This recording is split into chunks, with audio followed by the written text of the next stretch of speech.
have the happiest, healthiest people in the world. I have eliminated poverty. We have full employment. We have successfully tackled the scourge of educational underachievement. Well, wouldn't that be an incredible thing to be able to say? And I think anybody in this room today would be proud not to have that entire record of achievement, but even to achieve one of those things. So what's stopping us?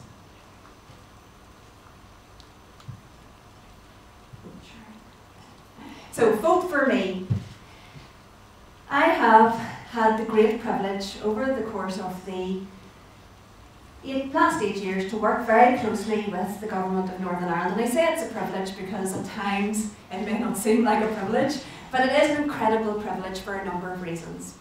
First of all, I've had the incredible opportunity to be able to get involved with the development of and shaping and implementing policy. But in addition, I've had the opportunity to meet with hundreds of politicians, political parties, the ambassadors that represent countries, and thousands of people from civic society. And one thing has been very, very clear to me, that every single one of those people, every single party, the politicians and the members of civic society would all love to have that record of achievement. Can you imagine the politician or the political party that goes to the voters and says, vote for me, I have eliminated poverty. I have solved the problem of educational underachievement. Well, I would suspect very strongly that they would get elected. And even if our worst suspicions about politicians is actually true, that they don't really care about people, or some of them don't care about people, well, so what?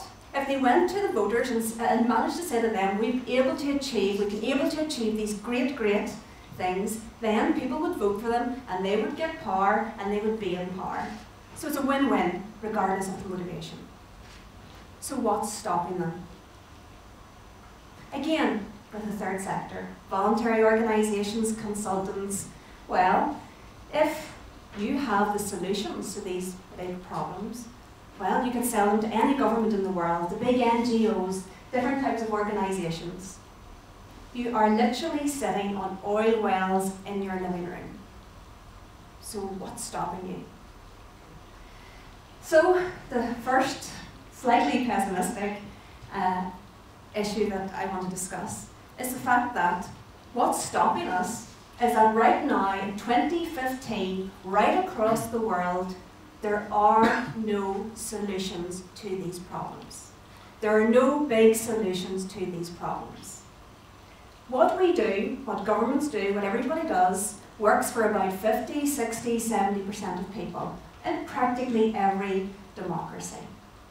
But in practically every democracy and country, it doesn't work for a hardcore of 10, 20, 30% of people. And that's why academics, politicians, policymakers call these problems wicked problems. The problems of poverty, educational failure, bad health, long-term unemployment. These are the wicked problems that we have all failed to resolve. So, working in government for 8 years, I came in full of enthusiasm. I was going to change the world. And I believe, like many people believe, that one of the big reasons why these things don't get changed is because people don't care enough. Over the course of the last 8 years, I've realised government cannot solve your problems. And government will never be able to solve your problems. I know this sounds really, really pessimistic at this stage. So, we don't have any big solutions to the big problems of the world, and government will not be able to find them for you. But what do I mean by this? I call my talk today In the Arena. And it's taken from, and you'll not be able to read it, unfortunately, it's too far away, but it's taken from a quote by Theodore Roosevelt, a very well-known quote. And it's very often used to describe politicians, the world of politics and government. And in that sense, the politicians and government are in the arena, and everybody else is outside, criticising, commenting, attacking. Why are you failing? We are living in a world where people are increasingly disillusioned with politicians and disillusioned with politics. Now, there's a number of reasons for that, and some of that may well be justified. But step back and think. Perhaps it's because politicians and politics and government cannot give you what you want. It cannot meet the high expectations. Because more and more people are looking to government for solutions. And government cannot provide those solutions alone. And I think that's the critical part of this. Government has a very, very key role to play. They can be a funder. They can be a driver of strategy. They can be a supporter of ideas. But they cannot solve these problems alone. In that sense, we are all in the arena. You are not up there on the seats, ordering some popcorn, slurping a Diet Coke, watching everything that's happening down in the arena. We are all in this together. We have to try to find solutions together. So why now? If we have failed to get those solutions over the course of the last hundreds of years, what makes me think that we can find those solutions now? Well, for this reason. We have unprecedented opportunities. For the first time, at a touch of a button, we can access research from all over the world. We can access examples, individual experiences of projects and programs that academics take on things that have worked and what has not worked. We can access data, we can track people through systems and processes and programs. This is an incredible opportunity that wasn't even there 5 or 10 years ago. The technological advancements that we are experiencing can, I believe, help us and this generation be the generation that solves these big problems. But we need to do it together. So we carried out a survey by asking a number of questions of people. And the first question we asked people was, what is important to you? What policy is the most important policy to you?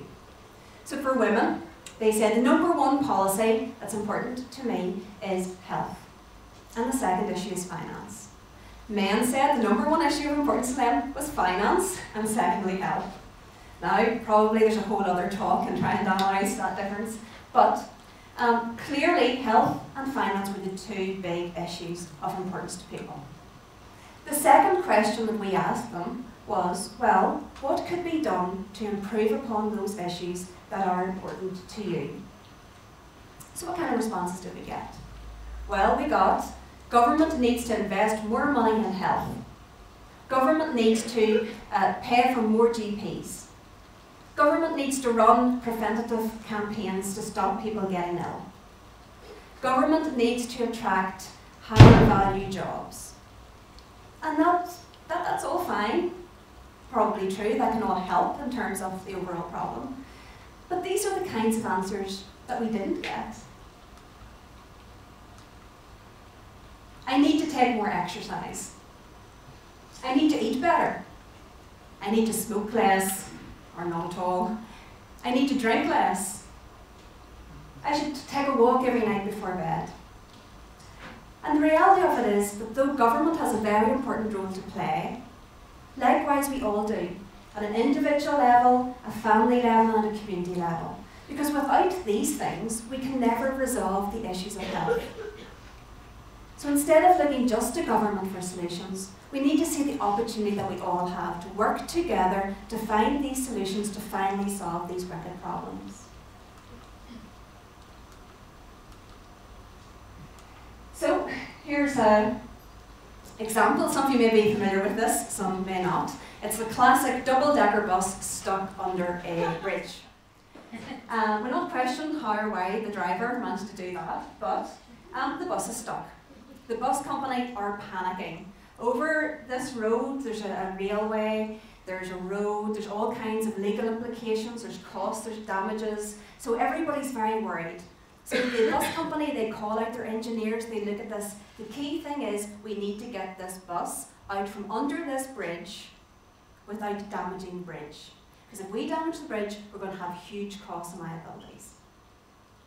So the engineers come out, they're standing around, not quite sure what to do. We get in there to try to cut the top off, going to damage if we put up scaffolding, it's going to take a number of days, we're going to have to pay penalties, what are we going to do? So there's a huge number of people, probably most of them men, standing around looking at this problem. And a young child is walking past with her grandmother. So she pulls on the arm and says, what are they doing? Why are all of these people looking at this bus stuck under a bridge? And the granny went, well, you know, they're looking at ways of trying to get this bus out. And the young girl at 7 years of age says, why don't they just let down the tyres? And this is really an example of how we need new thinking to try to solve these problems. In government, in policy making, and wider than that, we have got this problem called groupthink and closed room thinking. The same people thinking the same way about the same problems, well, they're only ever going to come up with the same solution. And if we always do what we've always done, we're always going to get what we've always got. And that is a failure to solve these problems. So we need new people coming in, we need new ideas, we need new groups, everybody contributing to trying to find these solutions and breaking down that groupthink. And it doesn't just happen at a government level. Look at the banking crisis. Look at other examples where groupthink or closed room thinking can have disastrous results. So we've got an opportunity with technology. We've also got an opportunity of bringing in new people and new ideas. So when I was thinking about this, one of the things that jumped into my mind was tufting. It may not be the most obvious example, but it's for this reason. I hope that most people in this room, that you do remember tufting from your school days, but when I was at school, on an almost weekly basis, Tufty, Tufty, Tufty and the Tufty Club. So Tufty was a squirrel, he was crossing roads left, right and centre. He spent his life crossing roads, but crossing them safely. And so he was all about action, but before he took that action, there were key things that he needed to do. I'm not sure if anybody can remember what it was, but it was stop, look and listen.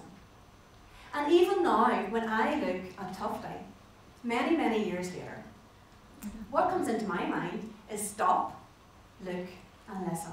And that's incredible how a simple message really, really got through and stayed with you.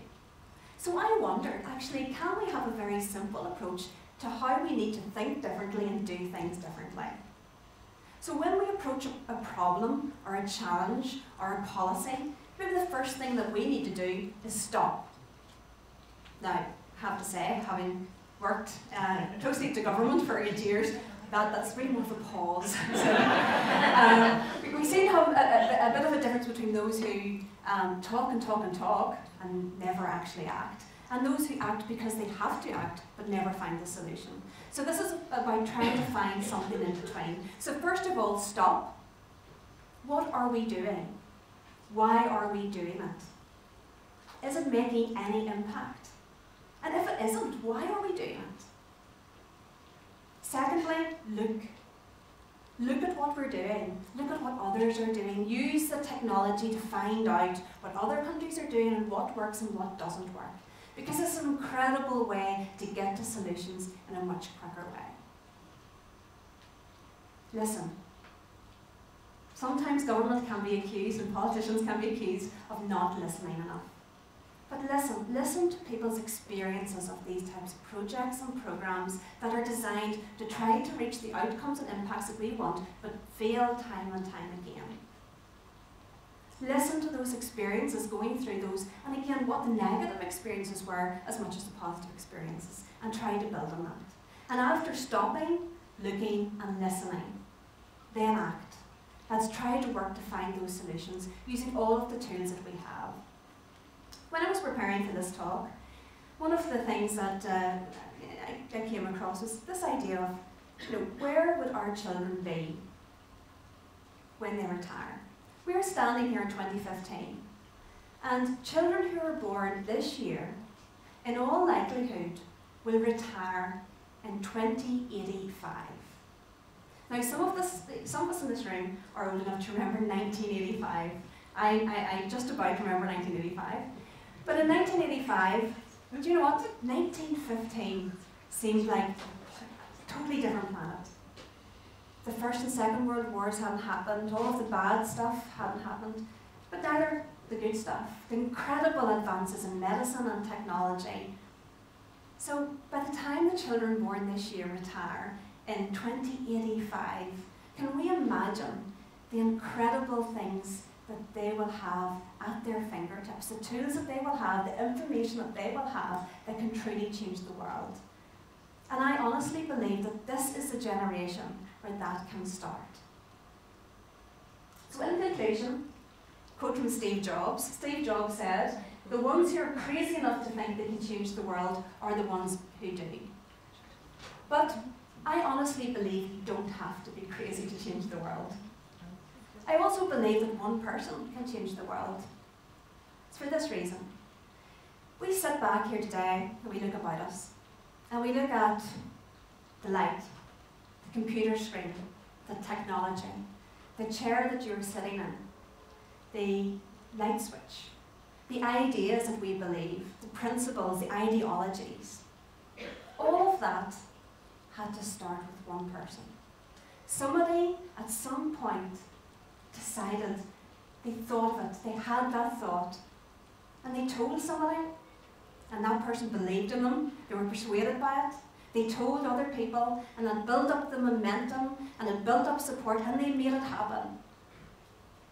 But everything we see, and everything we talk about, had to start with one person. So, in conclusion, this idea that can one person change the world? Well, I think looking at all of the evidence before us, in fact, it's the only thing that ever has.